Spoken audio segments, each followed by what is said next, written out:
I never started it. Okay, go ahead. All the way back there. No, stopped right here, I think. Don't procrastinate too much because you're going to end up working at 5 in the morning and that's never fun. Or at Walmart. Or 5 in the morning. Walmart is, You are. Walmart's a quality company. Is it my turn? Yeah.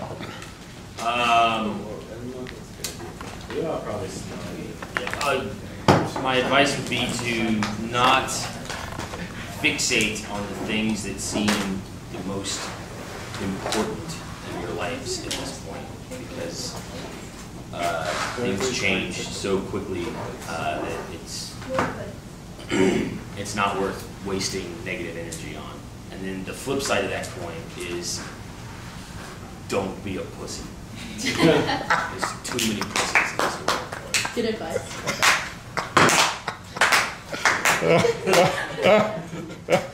How can I top that? I don't think you have to. All right. God, I've got so much advice I'd love to give everybody. Just, don't make the mistakes that I made through my life. Would you list those for us, please?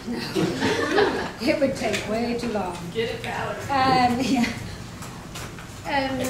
Okay, so I would say, okay, 2 different things. And I've written this in my blogs before, and it's a quote: choose a job you love and you'll never have to work a day in your life. And that's just so important that you don't do what somebody expects you to do. I mean, you'll have brains of your own. Do what you want to do. Do what your parents are trying to tell you to do. If they're trying to pressure you into being something or doing something, it's your life. You know, make the most of it. And then the second thing before I finish is that don't hold on to grudges, because they're worthless. And whatever grudge you're holding, you're hurting yourself. You're not hurting some other person who might have hurt you. You're only hurting yourself. So, and the people that you love, tell them you love them, because you never know when they're not going to be there anymore. And that's all. Okay, Wild Will. Whimsical. Whimsical Will. I can't really top that advice emotionally, so I'll give some practical advice. When you're pulling an all-nighter, don't use caffeine, because that's not going to help. And if you're just studying, try and make it active studying, because if you keep your mind really occupied and moving around a lot, you won't fall asleep if you're just staring at a piece of paper, hoping that the knowledge will just sweep up into your brain. You're going to crash at some point. Thank you for that advice, Whimsical Will. Are you gonna like play this for another class or something? No, for you. For us. This is going into portfolios. Yes. Life is Except hard for the enough. ones I missed. I guess it really depends on how you interact with people. A lot of times we're quick to judge, and whether it be race or religion.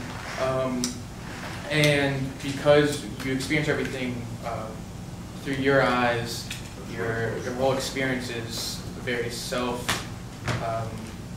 egotistical experience. And you got to look at the big picture. And so when you see someone who's angry at the cash register, maybe it's a bad day, the past 10 minutes have been not too good, you shouldn't be quick to put a label on them or tell them or think of them in a bad way, because the nicer you are to people, the easier everything will be. And I strongly believe. I really like Valerie's advice on the grudges. Someone actually told me that holding a grudge is like taking poison and hoping that the other person dies. So, yeah, definitely. No, one of the lessons that That's a good way to look at it. Yeah. Something that really helped me in life that I think is really important is there's a big difference between being childlike and being childish, and it's important to know the difference. And I think you'll be a lot happier if you know the difference. Work really hard, but also try to balance all of your hard work with things that you enjoy, because you'll get burned out if you don't. And also, like, make sure and take care of yourself, get enough sleep, exercise, eat healthy.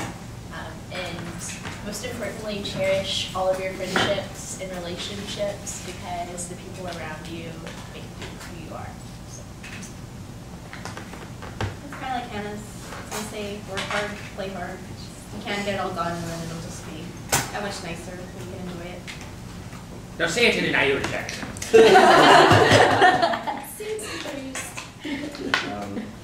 I guess my advice is based on, like y'all know, like a month ago one of my good friends passed away, and I realized like the whole time we were in high school, like I wanted to do music and she wanted to do photography and stuff.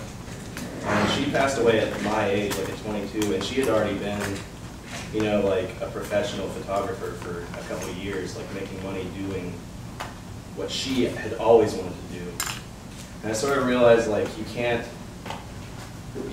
delay pursuing like your dreams and your interests, especially if it's stuff like that. Like there's no reason to not start and like do that stuff actively every day. So don't live life passively. Well, one of my favorite books is The Handmaid's Tale by Margaret Atwood, and the main character, she's like you know, basically in prison in this like awful like society, and she finds this like transcription in Latin. I don't remember the exact Latin, but it translates into "Don't let the bastards burn you down," and it's just like it's kind of like a motto of like how I like to live my life. Don't take any guff off those swine. Sure. So, I mean, I guess what I just take from that is, you know, don't let anyone tell you what you can or can't do because, you know, they're wrong. That's really good, you guys.